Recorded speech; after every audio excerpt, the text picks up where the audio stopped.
بسم اللہ الرحمن الرحیم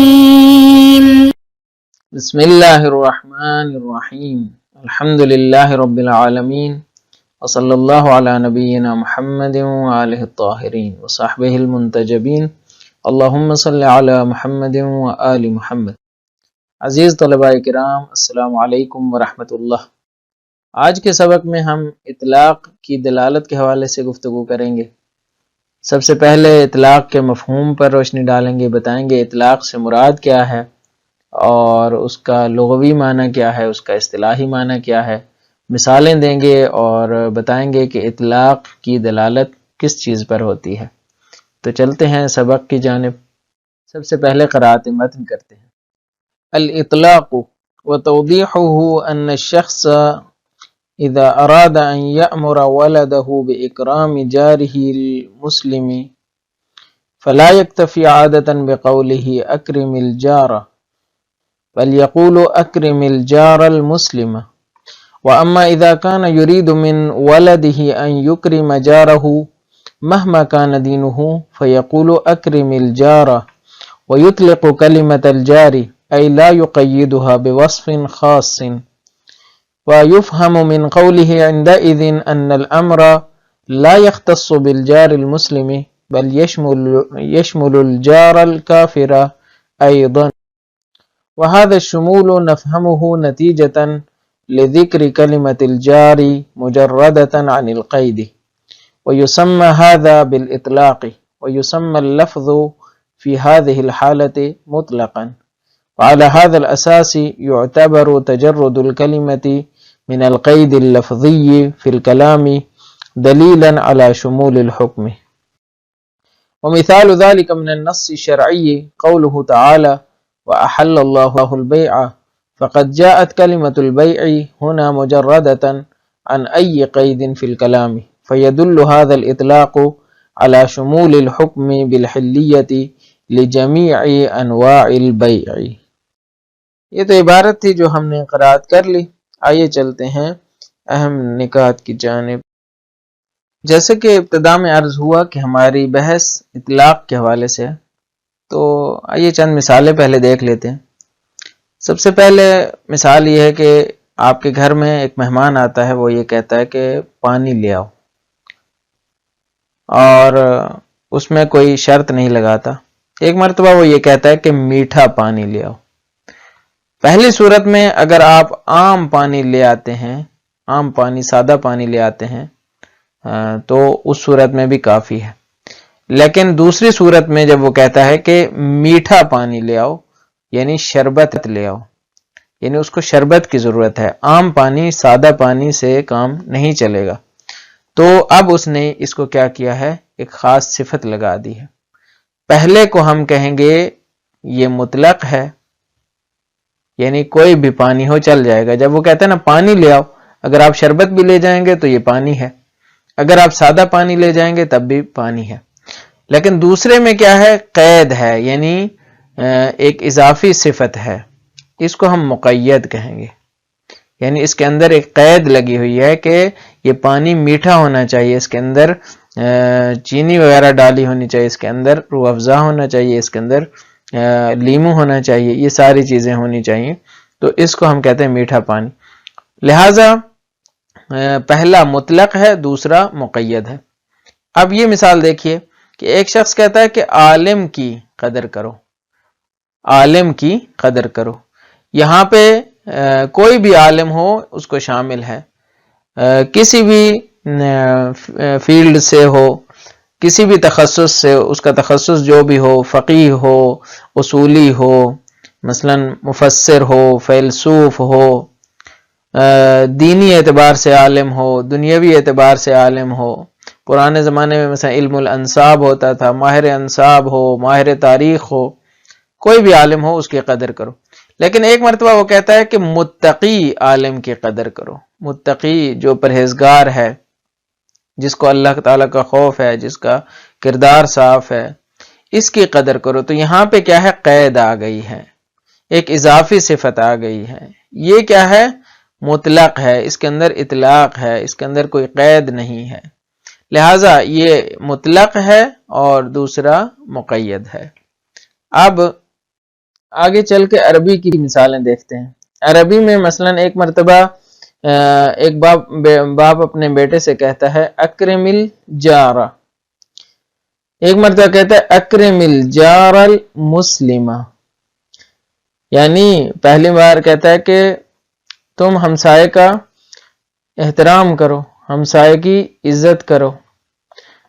اب یہ ہمسایہ کیا ہونا چاہیے؟ ہمسائے کی قدر کرو، عزت کرو، اکرام کرو۔ ایک مرتبہ کہتا ہے کہ نہیں، مسلمان ہمسائے کی عزت کرو، مسلمان ہمسائے کی عزت کرو۔ تو یہاں پہ مسلمان کی قید لگا دی، مسلمان کی صفت لگا دی، پہلے میں نہیں لگائی۔ تو اب کیا ہوا کہ ایک مرتبہ اس کا قصد یہ ہے کہ ہمسایہ کوئی بھی ہو اس کی عزت کرنی چاہیے، ایک مرتبہ یہ ہے کہ نہیں، مسلمان ہمسائے کی عزت کرو۔ مثلا فرض کریں اس کا قصد یہی ہے کہ مسلمان کی عزت ہو، اگر کوئی یہودی ہے مثلا تو اس کی عزت نہ ہو۔ تو یہ کیا ہے؟ اس میں مطلق ہے پہلی مثال میں، دوسری مثال میں یہ مقید ہے، یعنی الجار المسلم، یعنی جار جو کہ ہمسایہ ہے اس کے ساتھ قید لگا دی گئی، صفت لگا دی گئی مسلم کی۔ یہ مسلم کیا ہے؟ صفت ہے، یعنی قید ہے۔ اسی طرح آپ دیکھیں وَأَحَلَّ اللَّهُ الْبَيْعَ، اللہ تعالیٰ نے بیع کو حلال کیا۔ اب آپ دیکھیں کہ بیع کے اندر کوئی صفت نہیں ہے، یعنی کہ یہ بیع کیا ہونی چاہیے؟ مثلا نقد ہونی چاہیے، یا مثلا ادھار پہ ہونی چاہیے۔ اس میں کوئی شرط نہیں ہے، نقد ہو یا ادھار ہو، یا آپ مثلا برعکس کر دیں۔ ادھار میں کیا ہوتا ہے کہ پہلے آپ نے چیز لی ہے، پیسے آپ نے مثلا تنخواہ ملنے پہ دینے ہیں۔ اس کے برعکس بھی کچھ لوگ ہوتے تھے، آج کل تو نہیں ملتے ایسے، وہ کیا کرتے تھے کہ پہلے پیسے دے دیتے تھے، ایڈوانس پیسے دیتے تھے۔ تو یہ ایڈوانس پیسہ دے کے رکھ لینا اور بعد میں اس چیز کو لینا، یہ بھی شامل ہے۔ تو احل اللہ البیع میں نقدی بیع شامل ہے، یا ادھار بھی شامل ہے، یا ایڈوانس پیسے دے کے بعد میں چیز لینا، یہ بھی شامل ہے۔ کہتے ہیں یہاں مطلق ہے، اس میں کوئی وصف صفت بیان نہیں ہوئی، لہٰذا یہ مطلق ہے، یعنی اس کے اندر کوئی قید نہیں ہے۔ اب چوتھی مثال کی طرف آئیں، من قتل مؤمنا خطأ فتحریر رقبۃ مؤمنۃ۔ اب یہ جو قید ہے کہ جس نے بھی ایک مومن انسان کو قتل کیا لیکن خطأً قتل کیا، اس سے غلطی ہو گئی، اب اس نے کیا کرنا ہے؟ اس نے کفارہ دینا ہے۔ غلطی میں مثلا ایک شکار کرنے کے لیے نکلا تھا اور اس نے تیر مارا اور ایک شخص جو ہے مثلا اس کو لگ گیا، یا ہوتا ہے مثلا گھر میں ایک آدمی کے ہاتھ میں پستول ہے اور وہ اچانک سے گولی نکل جاتی ہے، اور خدا نخواستہ ایسے واقعات ہو جاتے ہیں۔ تو بہرحال کوئی بھی اگر ایسا واقعہ ہو جائے تو اس کا آخرت میں اس کا کیا ہے؟ گناہ اس کا ہے۔ مطلب یہ ہے کہ ایک حق اللہ ہے اس میں اور ایک حق الناس ہے، یعنی جب ایک قتل ہو جاتا ہے تو اس میں ایک حق اللہ ہے اور ایک حق الناس یا حقوق العباد جسے کہا جاتا ہے۔ حق اللہ کیا ہے؟ کہ ایک شخص ہے جس کا احترام اللہ نے رکھا ہے اور اس کو آپ نے اگرچہ خطا میں بھی صحیح لیکن قتل کر دیا، فرض کریں تو یہ حق اللہ جو ہے نا، یہ اس کے لیے ہے کہ اس نے کفارہ دینا ہے۔ حق الناس کیا ہے؟ جو ورثہ کا حق ہے، وہ مثلا باپ تھا اور وہ اپنی اولاد کے لیے روزی کا وسیلہ کرتا تھا، بہرحال وہ ایک جان تھی جس سے بہت سے چیزیں وابستہ تھیں، تو یہ حق الناس کے زمرے میں آتا ہے۔ اس کے لیے کیا ہے؟ دیت ہے، وَدِيَّةٌ مُسَلَّمَةٌ إِلَىٰ أَهْلِهِ۔ یہ دیت جو ہے جو اہل کی طرف دینی ہوتی ہے، اگرچہ خطا میں بھی قتل کیوں نہ ہو لیکن دیت جو ہے وہ دینی ہوتی۔ تو یہ حق الناس ہے۔ حق اللہ کے لیے کیا ہے؟ ایک غلام آزاد کرنا ہے۔ آج کے زمانے میں تو غلام نہیں ہے، لیکن اس زمانے میں غلام ہوتے تھے کہ جنہیں اسیر کر لیا جاتا تھا اور وہ غلام بنا لیے جاتے تھے۔ جب جنگیں ہوتی تھیں اور جنگیں جب کفار سے ہوتی تھیں تو غلام بن جاتے تھے۔ تو یہ اللہ تعالیٰ کی طرف سے حکم تھا کہ اس کو آزاد کرنا ہے تاکہ اس انسان کے بدلے میں ایک انسان آزاد جو ہے اور آ سکے معاشرے میں۔ بہرحال یہ ایک تدبیر تھی، اس کے اندر نہیں جانا چاہتے اس کی گہرائی میں۔ مثال اس میں یہ ہے کہ رقبتن مؤمنتن، یہاں پہ جو قید لگائی ہے وہ مومنہ کی قید ہے، یعنی مومن کا جو قتل کرتا ہے تو اس کی آزادی کے لیے جو کفارہ ہے اس گناہ کا وہ رقبتن مؤمنتن ہے، اس کی آزادی ہے، مومن غلام کی آزادی۔ یعنی ایک غلام ہے جو باہر سے آیا ہے، اس وقت جب اس نے جنگ کی تھی تو کافر تھا، لیکن اب وہ مومن ہو گیا، اب اس کو آزاد کرنا ہے آپ نے۔ یہاں پہ مومن کی قید آ گئی۔ اگر خالی رقبہ ہوتا تو وہاں پہ دونوں کو شامل تھا، لیکن اب جب قید آ گئی ہے تو یہ مقید ہو گیا۔ تو پہلا حکم مطلق ہے البیع کے بارے میں، یہ البیع جو ہے وہ مطلق ہے، اور یہ جو ہے وہ اس کے مقابل میں مقید ہے۔ یہ ہم نے کچھ مثالیں تھیں جو دیکھ لیں۔ اب چلتے ہیں اطلاق کے مفہوم کی طرف۔ اطلاق ہوتا کیا ہے؟ مثالوں کی روشنی میں ہم بہت کچھ اطلاق کے بارے میں جان چکے ہیں، لیکن مفہوم کے اعتبار سے لغت میں اطلاق آزادی کو کہتے ہیں۔ طلاق بھی اسی سے ہے، یعنی آزاد کرنے کو طلاق کہا جاتا ہے۔ یعنی یہ جو عقد واقع ہوا ہے، عقد بندھن کو کہتے ہیں نا، ایک بندھن واقع ہوا ہے، اس سے آزادی، اسی کو طلاق کہتے ہیں۔ خود رہائی کے معنی میں بھی ہے۔ اونٹ کو آزاد جب عرب چھوڑتے تھے تو اس وقت کہتے تھے کہ اطلقت الابل مثلا۔ اسی طرح اطلقت الاسیر بھی کہا جاتا تھا، اے خلیتہ، جب کوئی پکڑا جاتا تھا، اسیر کر لیا جاتا تھا جنگ میں، اور اس کو جب آزاد کیا جاتا تھا تو اس کو اس وقت بھی کہا جاتا تھا اطلقت الاسیرہ، یعنی میں نے اسیر کو چھوڑ دیا۔ تو پس اطلاق کا مفہوم یہ ہے کہ کسی بھی چیز کو آزاد چھوڑ دینا، کسی بھی چیز کو رہا کر دینا، اس کو کہتے ہیں اطلاق۔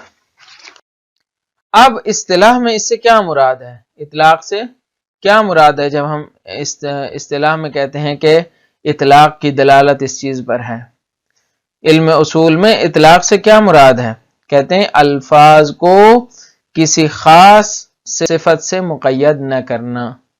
جس طرح ہم نے مثالوں میں دیکھا کہ البیع کا لفظ کیا ہے؟ مطلق ہے، اس کے اندر قید نہیں تھی کہ نقد ہونی چاہیے یا ادھار ہونی چاہیے۔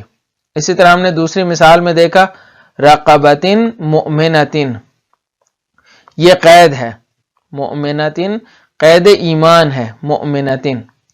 اب یہ جو رقبتن مؤمنتن میں ایمان کی قید ہے، اگر یہ قید نہ ہو تو پھر کیا ہے؟ یہ اطلاق ہے، یعنی رقبہ مطلق ہو جائے گا۔ یا ہم نے ایک اور مثال دیکھی الجار المسلم، الجار المسلم۔ اب الجار میں اگر قید نہ ہو المسلم اور الکافر، اگر تو یہ قید آ جائے مسلم کی تو اس صورت میں کہیں گے یہ کیا ہے؟ مقید ہے۔ اگر الجار کا لفظ ہو لیکن المسلم کی قید نہ ہو تو یہ مطلق ہو جائے گا، اس صورت میں یہ دونوں کو شامل ہوگا۔ اسی طرح جس طرح ہم نے کہا کہ پانی دونوں کو شامل ہے، چاہے وہ میٹھا پانی ہو یا سادہ پانی ہو، لیکن اگر کوئی کہتا ہے نا مجھے میٹھا پانی چاہیے، اس وقت سادہ پانی جو ہے وہ خارج ہو جائے گا۔ لہذا اطلاق کا جو نتیجہ ہے وہ کیا ہے؟ ہمارے سامنے آ جاتا ہے۔ اطلاق کا نتیجہ عمومیت حکم ہے، یعنی حکم سارے افراد کو شامل ہو جائے گا۔ اگر حکم مطلق آئے تو اس طبیعت یا اس جو مفہوم کی عمومیت ہے یا اس مفہوم کا جو بالطبع عام ہونا ہے وہ کس کو شامل ہو جائے گا؟ سب کو شامل ہو جائے گا۔ البے یعنی طبیعت البے، بے کی جو طبیعت ہے، بے کی جو کلیت ہے، اس میں ساری بیوع آ جائیں گی، چاہے وہ نسیہ ہو یعنی ادھار ہو، چاہے وہ نقد ہو، چاہے پرانے زمانے میں جو اجناس کے ذریعے جو ہے وہ خرید و فروخت کیا جاتا تھا، مثلا ایک کے پاس گندم ہے، دوسرے کے پاس جو ہے وہ جو ہے، تو وہ گندم دے کے جو لے لیتا تھا۔ جس طرح کی بے ہو وہ سب کو شامل ہے۔ اگر وہ قید آ جائے تو اس صورت میں خاص ہو جائے گا، پس عمومیت مقابل میں ہے خصوصیت حکم کے۔ مثلا یہاں پہ رقبۃ مؤمنہ، یہاں قید آ گئی مؤمنہ کی، تو یہاں پہ خصوصیت حکم ہے، یعنی رقبہ خاص ہو جائے گا مؤمنہ کے ساتھ۔ اسی طرح یہاں پہ یہ کیا ہے، جب کہتے ہیں میٹھا پانی تو یہ خاص ہو جائے گا حکم میٹھے پانی کے ساتھ۔ اسی طرح اگر ہم کہتے ہیں الجار المسلم تو یہ خاص ہو جائے گا مسلمان ہمسائے کے ساتھ۔ اب چلتے ہیں وضاحت متن کی جانب۔ فرماتے ہیں وتوضیحہ الاطلاق، اطلاق کی دلالت۔ اطلاق کیا ہوتا ہے؟ کہتے ہیں وتوضیحہ، اس کی وضاحت یہ ہے کہ ان الشخص اذا اراد ان یأمر ولدہ باکرام جارہ المسلم فلا یکتفی عادتا بقولہ اکرم الجارہ۔ ایک شخص جب ارادہ کرتا ہے کہ وہ اپنے بیٹے کو حکم دے کہ ہمسائے کی، جو کہ مسلمان ہے، مسلمان ہمسائے کی عزت کرنے کے بارے میں، وہ کہے کہ بیٹا مسلمان ہمسائے کا احترام کرو، تو اگر اس کے اڑوس پڑوس میں غیر مسلمان لوگ بھی رہتے ہیں، فرض کریں ہندو رہتے ہیں، فرض کریں اور مذاہب کے لوگ رہتے ہیں، تو وہ یہ نہیں کہے گا، اگر اس کی مراد یہ ہے، مثلا وہ تنگ نظر ہے، وہ کہتا ہے کہ مسلمان فقط ہمسائے کی عزت کرو، اور اس کے اڑوس پڑوس میں دیگر قومیں بھی رہتی ہیں، دیگر مذاہب بھی رہتے ہیں، تو فلا یکتفی عادتا بقولہ اکرم الجارہ، وہ عام طور پر یہ نہیں کہتا کہ ہمسائے کی عزت کرو، بلکہ کیا کہے گا؟ بل یقول اکرم الجار المسلمہ، بلکہ وہ یہ کہے گا کہ مسلمان پڑوسی کی عزت کرو۔ وَأَمَّا إِذَا كَانَ يُرِيدُ مِنْ وَلَدِهِ أَنْ يُكْرِمَ جَارَهُ مَهْمَا كَانَ دِينُهُ، لیکن اگر اس کا ارادہ یہ ہے، اگر وہ یہ چاہتا ہے اپنے بیٹے سے کہ وہ اپنے ہمسائے کی عزت کرے، اس کا دین جو بھی ہو، چاہے وہ ہندو ہے، چاہے وہ یہودی ہے، چاہے وہ نصرانی ہے، مسیحی ہے، جو بھی ہے، تو اس کی عزت کرو، تو وہ یہ کہے گا فیقول اکرم الجارہ، وہ کہے گا کہ ہمسائے کی عزت کرو۔ ویطلق کلمۃ الجار، وہ کلمہ جار کو، جار کے لفظ کو مطلق چھوڑ دے گا، یعنی آزاد چھوڑ دے گا، یعنی اس کو کوئی گانٹھ نہیں لگائے گا، اس کو کوئی قید نہیں لگائے گا۔ یطلقو یعنی آزاد چھوڑ دے گا کلمہ جار کو، کیا مطلب آزاد چھوڑے گا؟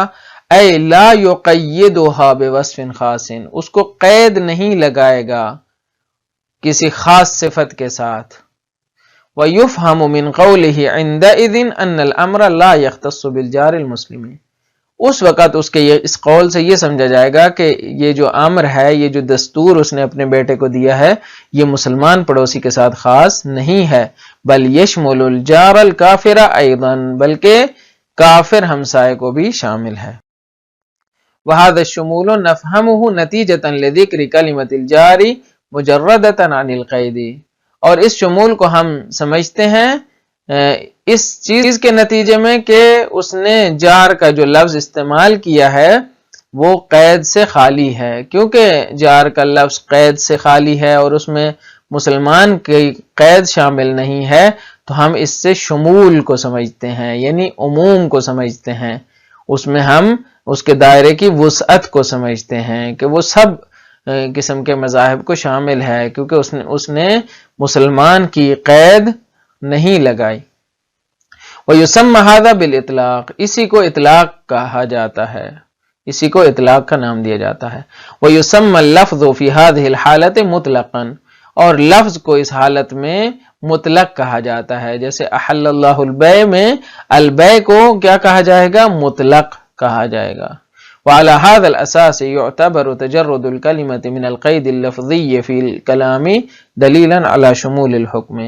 اس بنیاد پر کلمے کا مجرد ہونا کسی بھی لفظی قید سے، یعنی کلام میں اس کا کوئی لفظی قید کا نہ آنا، اس بات پر دلیل شمار ہوتا ہے کہ یہ حکم کیا ہے؟ شامل اور عام ہے. اسی بنیاد پر، کس بنیاد پر؟ کہ اگر اس کی کوئی قید مراد ہوتی تو وہ کیا کرتا؟ اس کو ذکر کرتا. اسی بنیاد پر کہ کیونکہ اس نے ذکر نہیں کیا تو کلمے کا کسی لفظی قید سے خالی ہونا دلیل ہے کہ یہ حکم کیا ہے؟ عام ہے اور تمام افراد کو شامل ہے. اس لفظ کے اندر جتنے بھی افراد آتے ہیں اس کو شامل ہے. جیسے بے کے لفظ میں نے بتایا کہ اس کے اندر ادھار بھی شامل ہے، نقد بھی شامل ہے. ومثال ذلك من النص الشرعی قوله تعالی وأحل اللہ البیع. نص شرعی سے اس کی مثال لانا چاہیں تو یہ آیت ہے احل اللہ البیع، اللہ تعالیٰ نے بے کو حلال کیا ہے. فقد جاءت کلمۃ البیع هنا مجردۃ عن ای قید فی الکلام. بے کا لفظ یہاں پہ کسی بھی قید سے خالی آیا ہے، یعنی اس میں کوئی قید نہیں ہے ادھار کی، نقد کی، اور اسی طرح جنس کو نقدی رقم کے بدلے میں یا اجناس کے بدلے میں اجناس دینے کے حوالے سے کوئی اس میں قید نہیں ہے. فیدل هذا الاطلاق على شمول الحکم بالحلیۃ لجمیع انواع البیع. تو یہ اطلاق اس بات پر دلالت کرتا ہے کہ حلیت کا جو حکم ہے وہ تمام بے کی اقسام کو شامل ہے. انشاءاللہ اس کا تسلسل اگلے سبق میں دیکھیں گے. آج کے سبق میں ہم نے اطلاق اور تقیید کی وضاحت کی اور متعدد مثالوں کی روشنی میں اس کے مفہوم پر روشنی ڈالی. اس کے بعد ہم نے اطلاق کا لغوی مفہوم بتایا کہ لغت میں اطلاق آزاد کرنے کو کہتے ہیں، رہا کرنے کو کہتے ہیں. پھر ہم نے اصطلاحی مفہوم کی طرف اشارہ کیا کہ اطلاق کا اصطلاحی مفہوم یہ ہے کہ آپ کسی بھی لفظ کو قید نہ لگائیں کہ اور اس کو آزاد چھوڑ دیں، یعنی اس کو کسی قید کے ساتھ، اضافی صفت کے ساتھ مقید نہ کریں، تو اسی کو ہم کہیں گے اطلاق. جیسے احل اللہ البیع میں بے کو مقید نہیں کیا گیا کہ یہ جو خرید و فروخت ہے یہ کس شکل میں ہونی چاہیے، تو یہی کافی ہے کہ جس شکل میں بھی بے ہو وہ حلال ہو جاتی ہے. اسی طرح پھر اطلاق کے نتیجے پر گفتگو ہوئی کہ اطلاق کا نتیجہ عمومیت حکم ہوتا ہے. مجھے امید ہے یہ سبق بھی آپ کے لیے مفید واقع ہوا ہوگا. انشاءاللہ کل کے سبق میں مزید اس کے حوالے سے وضاحت کریں گے اور اس کے دلائل پر روشنی ڈالیں گے کہ اطلاق کیسے ثابت ہوتا ہے. اللہ تعالیٰ آپ کا حامی ناصر ہو. السلام علیکم ورحمۃ اللہ.